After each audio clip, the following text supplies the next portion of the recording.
So I achieved over the last week the most extremely minor success on TikTok.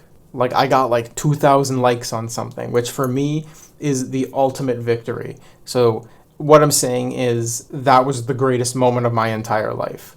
And all I did was talk about a girl I met on Tinder in 2018 or something like that. So shout out to the girl I met on Tinder almost 3 years ago. Thank you. Haha. Oh, I didn't do the clap. Okay. Now I can start. Rytalk12.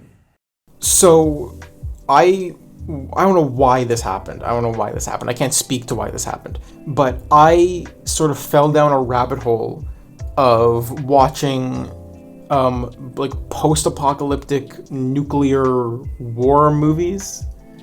And I don't mean like your typical like Mad Max type stuff. The apocalypse in Mad Max wasn't even a nuclear war. Well, okay. If you really want me to get geeky, in the third movie, they imply it was a nuclear war, but it's the only movie to ever mention it was a nuclear war. All the other movies say the apocalypse happened because of a resource war. So that's Ryan's geeky tangent. I'll do a whole episode on the Mad Max timeline one of these days. What I mean by these like post-apocalyptic movies, I mean I specifically watched The Day After from 1983, which was directed by Nicholas Meyer, who I've always known because he directed Star Trek 2 and Star Trek 6, both of which are like not only super solid Star Trek movies, but just solid sci-fi movies on their own. Star Trek 6 especially is a really good like sort of thriller sci-fi thing. It's a really solid like political action movie. Anyway, he directed this movie The Day After. It's really famous. I've always known about it. I've never sat down and watched it before. It's a fine movie. It's a very Hollywood disaster movie version of nuclear war. And I've always heard that apparently the cut that's on TV, or because it was a TV movie, the cut that was released was not Meyer's intended version, and that he had a director's cut that he preferred, which I think makes sense because looking at his 2 Star Trek movies, I vastly prefer the director's cuts of his 2 Star Trek movies, but that's, again, besides the point. The other movie I watched was Threads, which was a 1984 BBC movie. It was filmed in Sheffield, and it's always been said that it is, quote, one of the most disturbing movies ever made. It's not disturbing in the same way like a horror movie is, or like a lot of like thrillers are. This is disturbing in the sense that it's one of the most realistic depictions of a nuclear holocaust, basically. And I've always known about it. I've known about it since probably high school at least, because I remember seeing a thread on Reddit, ironically a thread on the movie Threads, talking about what's the most disturbing movie you've ever seen, and they said Threads is, and I was like, what the hell is Threads? So someone linked the bombing scene where the bombs drop, and I remember sitting there and I couldn't even watch the whole thing. I was like, this is terrifying, absolutely horrific. And I finally sat down and I watched the movie, mostly because I watched a podcast discuss it. And I was like, oh, cool, podcast discussing, specifically, like, sort of analyzing these 2 movies specifically. And I found myself agreeing with a lot of the stuff they said, and I'm going to echo it. I'm going to put the podcast on screen. I don't know if they still do new episodes. Really good stuff, though. It was really informative. It's like an hour long about. But I can talk about Threads for a really, really long time. It's a very dark and depressing movie. I've heard people say it's hard to sit through in one sitting, and I can definitely agree with that. I would pause it, I would like get up, and like you're like, what the fuck, for like half the movie. It's really messed up. A lot of the dark stuff that's in like The Day After, again, I mentioned that The Day After is a very like Hollywood drama disaster movie.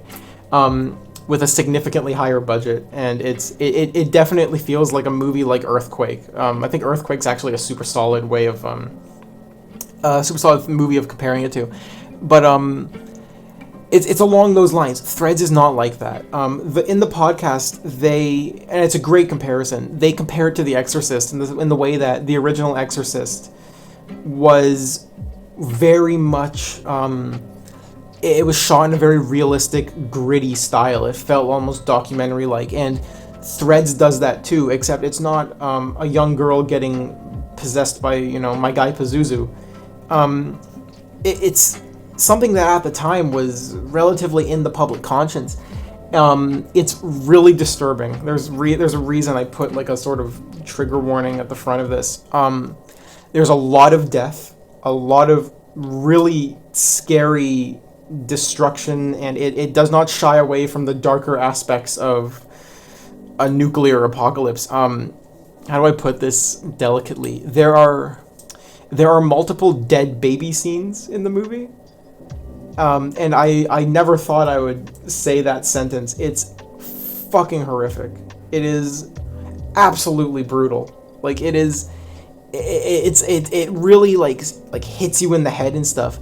And if I'm not wrong, the BBC kind of got in a lot of trouble for airing it, or at least there was some sort of backlash against it, because it's a very, BBC in the 80s, I'm going to go on a slight tangent. BBC in the 80s was it's a public corporation, so they were at the time receiving a lot of backlash from, like, quote-unquote moral guardians, people that were trying to sort of protect the children. That was their whole crusade. They really picked up steam in the 70s. I don't know if you've heard of it. There's a sci-fi show called Doctor Who. I've never seen it. I've heard it's terrible. They got in a lot of trouble. Doctor Who in the 70s and 80s was a very dark show. I've always joked that it was very metal, and it really was. They got away with a ton of stuff. I'm going to put up my favorite metal Doctor Who clip where the dude in the brain of Morbius gets shot, and like the squib goes, and then the music goes dun dun dun dun dun dun. It's really wild. It's a colossal. Anyway, Threads is a really messed up movie, but there's so many scenes in Threads that you think would get them, or these moral guardians, to like totally go after them, and you totally understand. And I think it was really ballsy of the BBC to air this movie, because it's so disturbing. Like I mentioned, the baby stuff. There's like parents finding their dead children in rubble. There's a woman crying because her like fiance is probably dead. It's not glamorous in any way. It's reality, and it's people dying, and it's absolutely horrific. And whereas The Day After sort of goes like 2 weeks into the future, this goes like decades into the future. And basically, the way they describe it in the podcast is, at the end of The Day After, they give you the sense that everything's going to be okay. They still live in Kansas. America's going to rebuild. His exact quote is in the podcast is, at the end of Threads, like, they're fucked. And you totally get the sense that humanity is over. The next generation after the bombing is completely illiterate, and they're almost mute. Like, they can't talk, which is in itself a bone-chilling concept that something like that could occur. It's like, I don't even know, its sound design is terrifying. It's a lot of it's like very BBC Radiophonic Workshop, like synths.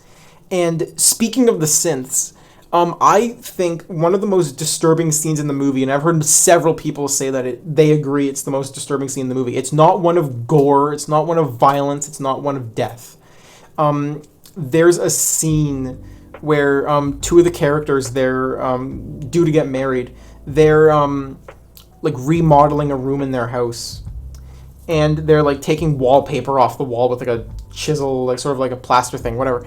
And they're like outside, you can hear on like the TV this like sort of like PSA sort of thing about what to do with a body if someone dies in your house of like radiation sickness or something. If anyone dies while you are kept in your fallout room, move the body to another room in the house.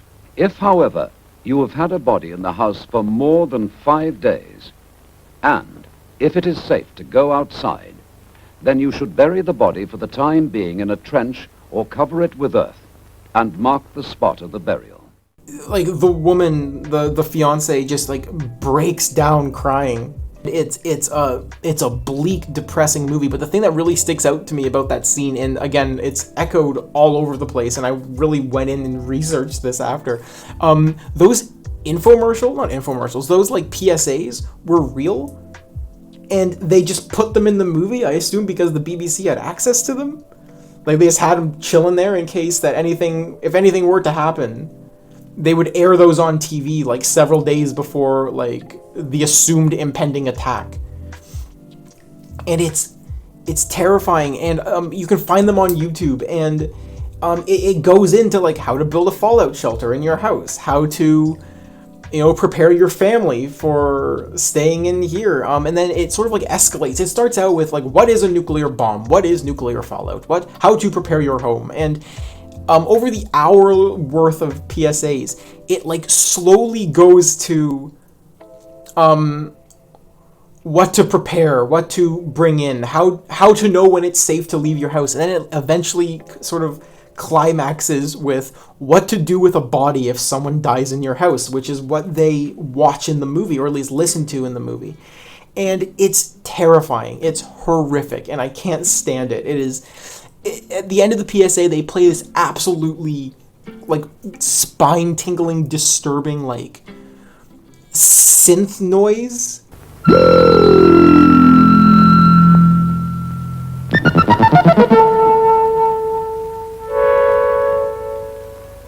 And I've heard people online talk about these, like, PSAs, like, about how terrifying that ending noise is. It's almost like they said, again, I've heard this mentioned on in YouTube comments and stuff. People have said it's almost like the guys making, like, the government thought, oh, these aren't scary enough, we should add a scary noise at the end to terrify people, and that's totally what it was.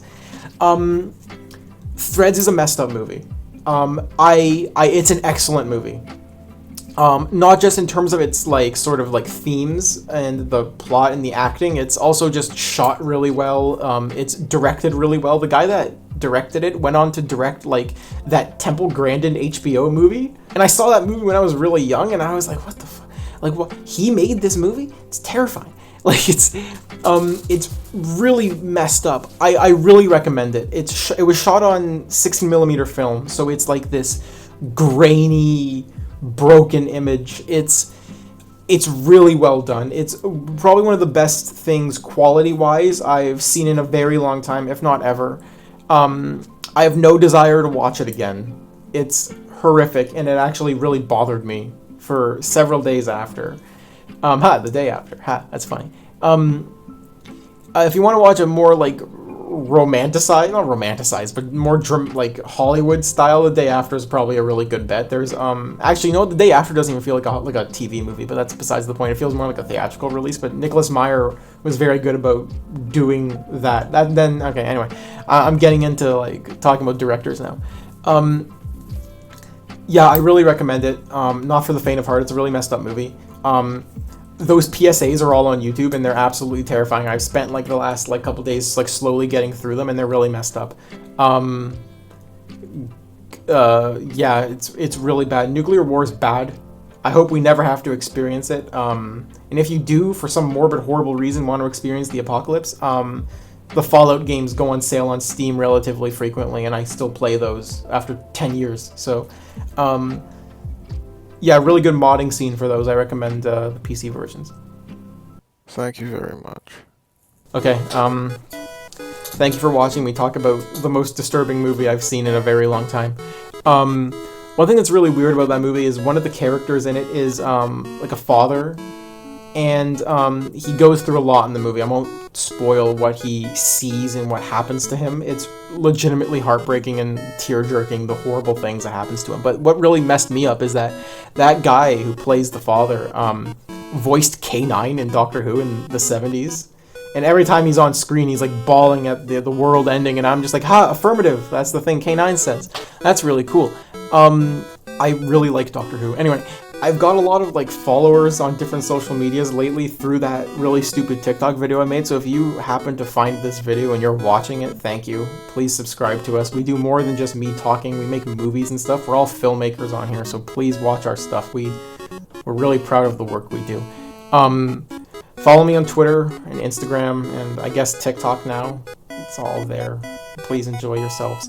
I'll be back probably in a couple days with another one of these. I'm trying to like get through them because I'm so behind on making these, but it'll come back. I'll come back around. We'll be fine. I'm already planning a second season of these. That's going to be a lot more involved and a lot bigger and more than just my dumbass sitting in here talking to the camera, but we'll see what happens. Thank you for watching. This has been a good time. Check us out. I'll be back soon. Bye. Mwah.